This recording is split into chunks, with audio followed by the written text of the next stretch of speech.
ഞാൻ doctor Madhavi. Hi, ഞാൻ doctor Neljo Thomas. ഞങ്ങൾ രണ്ടുപേരും ബേബി മെമ്മോറിയൽ ഹോസ്പിറ്റൽ തൊടുപുഴയിലെ പ്ലാസ്റ്റിക് സർജൻസ് ആണ്. യെസ് സോ ഇപ്രാവശ്യം നമുക്ക് കുറച്ച് ബേൺസിൻ്റെ കാര്യം ഡിസ്കസ് ചെയ്യാം. യെസ് തീപ്പൊള്ളൽ എല്ലാവർക്കും, എല്ലാ പേഷ്യൻസിനും, ഒ പി ഡിയിൽ വരുന്ന പേഷ്യൻസിനും ഒരു കൺഫ്യൂഷൻ്റെ കാര്യങ്ങളാണ്. അപ്പോൾ അതിനെപ്പറ്റി നമുക്ക് ഡീപ്പ് ഡൈവ് ചെയ്യാം, കുറച്ച് കാര്യങ്ങൾ സംസാരിക്കാം, കുറച്ച് കൺഫ്യൂഷൻസ്, മിത്സ് അതെല്ലാം നമുക്കിന്ന് ബസ്റ്റ് ചെയ്യാം. സോ ആദ്യം തന്നെ ഡോക്ടർ മാധവി, ഈ ബേൺസ് സംഭവിക്കുമ്പോൾ എമർജൻസി ആയിട്ട് നമ്മൾ എന്തൊക്കെയാണ് ചെയ്യേണ്ടത്? That is a very good question actually.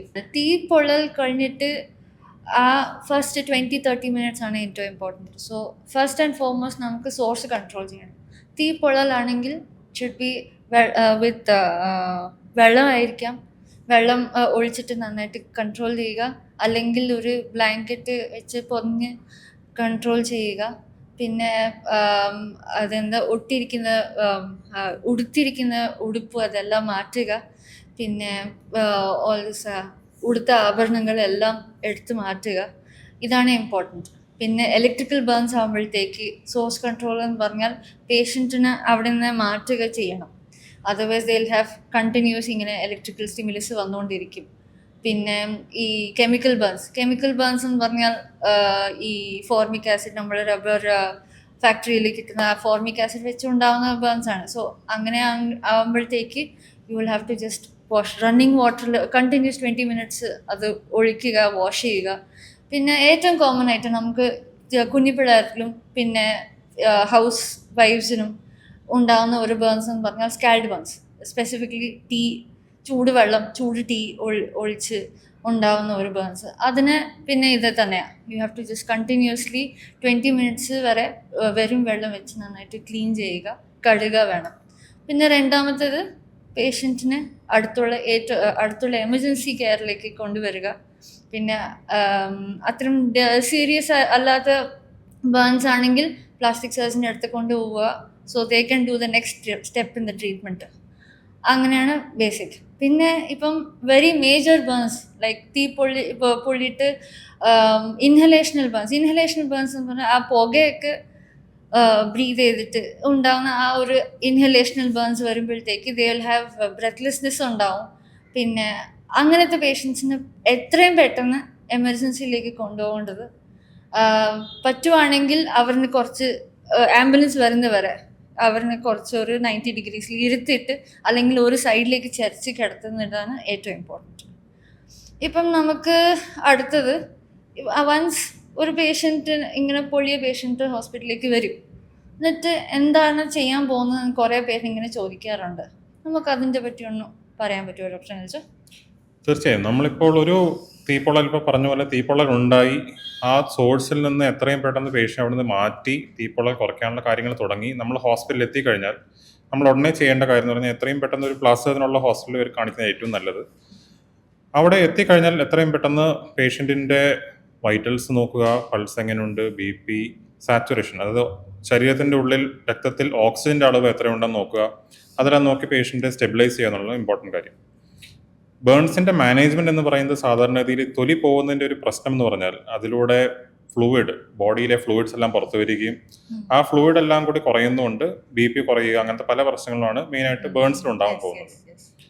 ബേൺസിൻ്റെ ആ ഇനീഷ്യൽ ഫേസ്, അതായത് ആദ്യത്തെ ഒരു 48 മുതൽ 72 മണിക്കൂർ വരെയുള്ള ആ ഒരു ക്രിട്ടിക്കൽ കണ്ടീഷനിൽ പേഷ്യൻ്റെ BP സപ്പോർട്ട് ചെയ്യാനുള്ള ഫ്ലൂയിഡ് കൊടുക്കുക, ഡ്രസ്സിങ് എത്രയും പെട്ടെന്ന് ചെയ്യുക, അതൊക്കെയാണ് നമ്മൾ ഇനീഷ്യൽ ചെയ്യുന്നത്.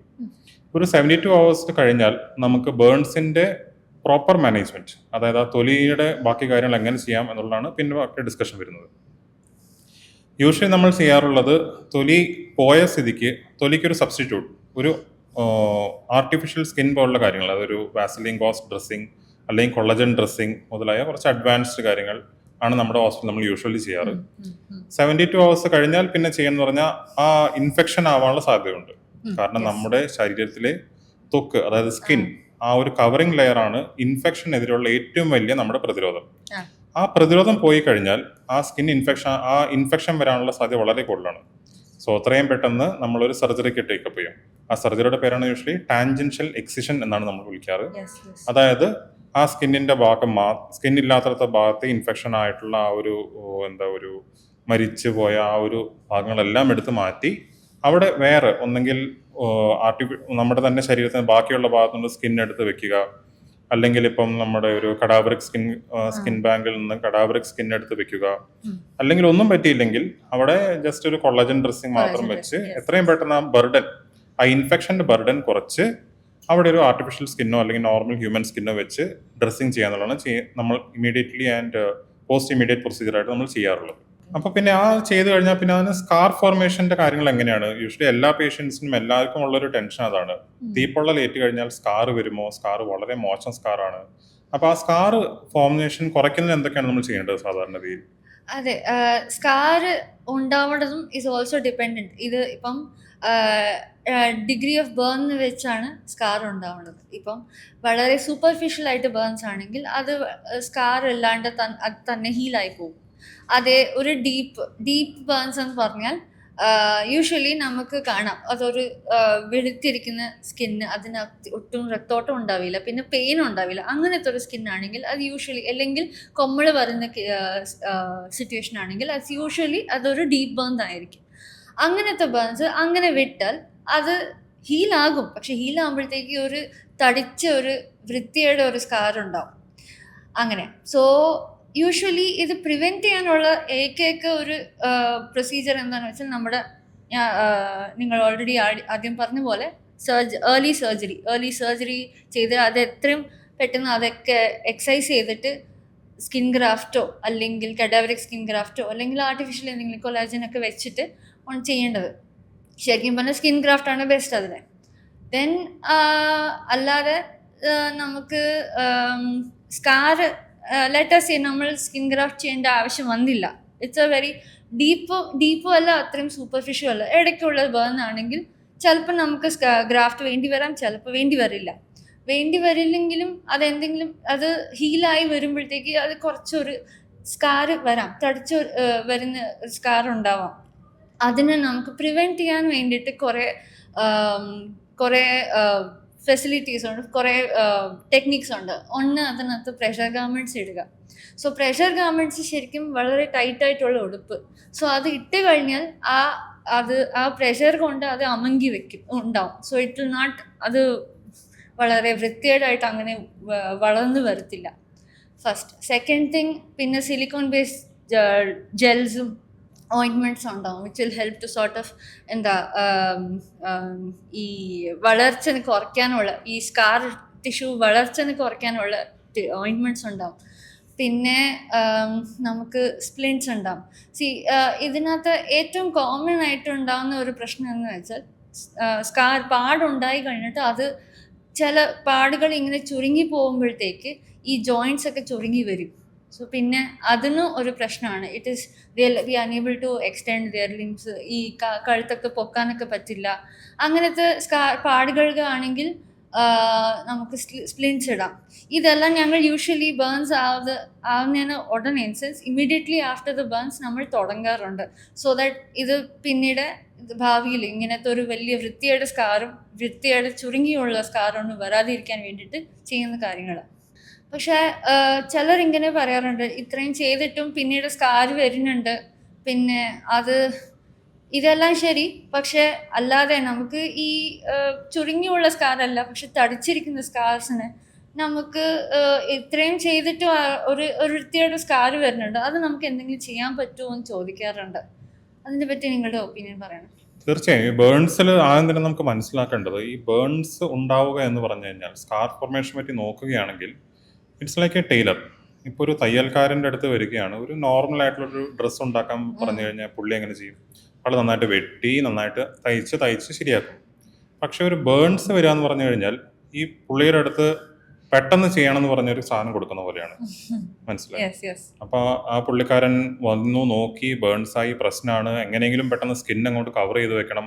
അപ്പോൾ കവർ ചെയ്യാനായിട്ടുള്ള കാര്യങ്ങൾ എന്ന് പറഞ്ഞു കഴിഞ്ഞാൽ കൊളാജൻ പാർട്ടിക്കിൾസ്, അതാണ് നമ്മുടെ സ്കിന്നിൻ്റെ ഒരു ബേസിക് പ്രോട്ടീൻ സ്ട്രക്ചർ. ആ പ്രോട്ടീൻ സ്ട്രക്ചർ എങ്ങനെയെങ്കിലുമൊക്കെ ഒന്ന് വെച്ച് എങ്ങനെയെങ്കിലും സെറ്റാക്കി കൊടുക്കാമെന്ന് മാത്രമേ ആ ബോഡിയുടെ ഒരു തോട്ട് പ്രോസസ് ഉള്ളൂ. അതുകൊണ്ടാണ് ഒരു വളരെ ബാഡ് ആയിട്ടുള്ള ഒരു സ്കാർ എപ്പോഴും ഫോം ചെയ്യുന്നത്.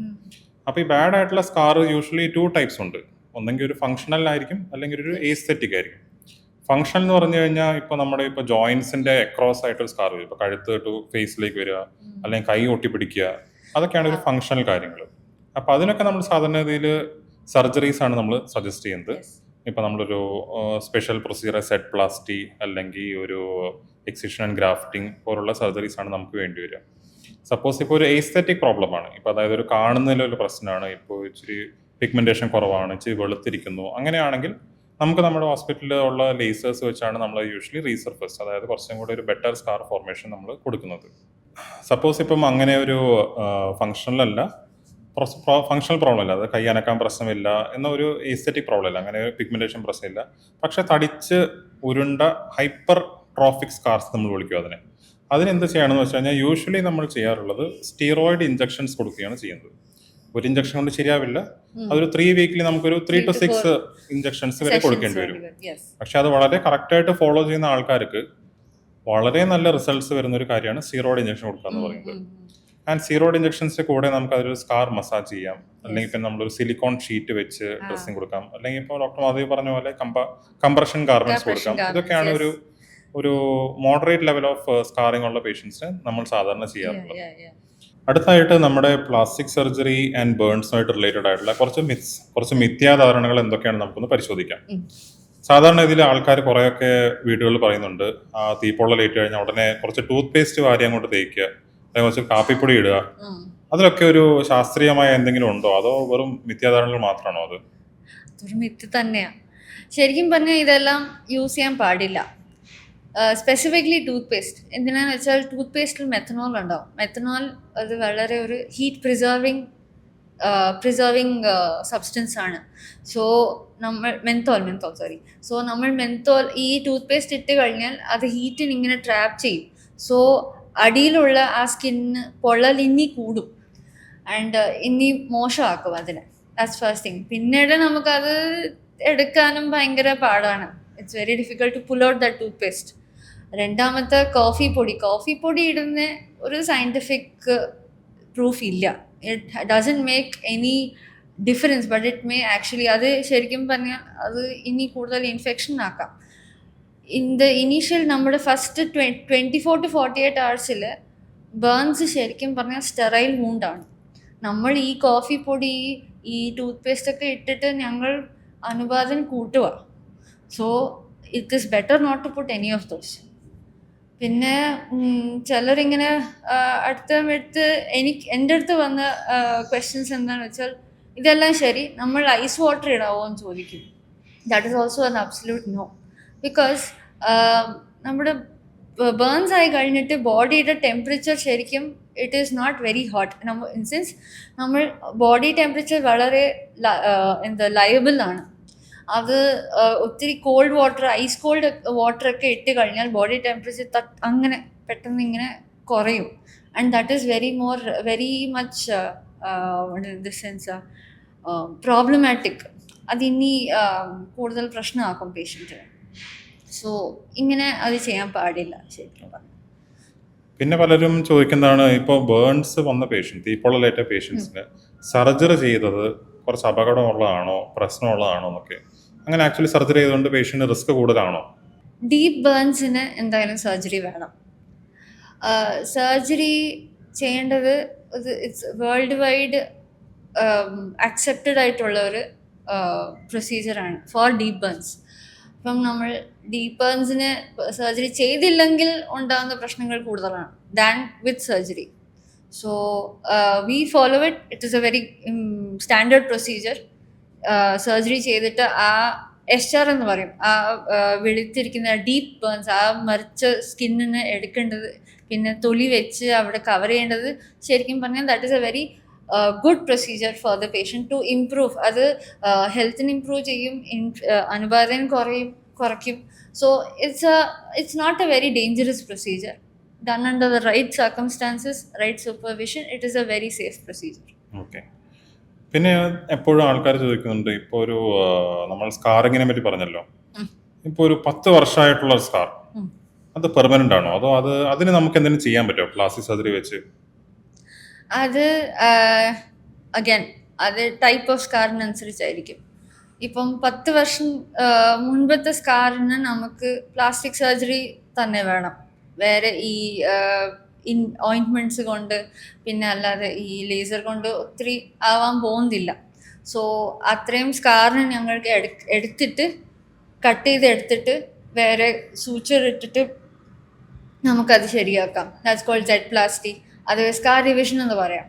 പിന്നെ ചില സ്കാർസിന് വളരെ കുഴിഞ്ഞിരിക്കുന്ന സ്കാർസിനാണെങ്കിൽ നമുക്ക് അത് ഫാറ്റ് ഗ്രാഫ്റ്റിംഗ് ചെയ്തിട്ട് അത് കുറച്ച് എലിവേറ്റ് ചെയ്യാം.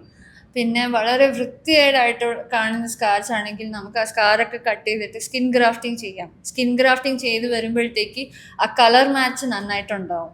സോ പിന്നെ ചില സ്കാർസിന് ഇഫ് ദേ ആർ അക്രോസ് ഈ ജോയിൻറ്റ്സിൻ്റെ പിന്നെ ഈ കഴുത്തിൻ്റെ സെൻറ്ററായിട്ട് ഉണ്ടാകുന്ന സ്കാർസ്, ചുരുങ്ങി വരുന്ന സ്കാർസ് ആണെങ്കിൽ നമുക്കത് പിന്നെ അഗൈൻ ജെറ്റ് പ്ലാസ്റ്റി ചെയ്തിട്ട് നമുക്ക് റിലീസ് ചെയ്യാം. സോ അന്നേരം മൊബിലിറ്റി ഇച്ചിരി കൂടും.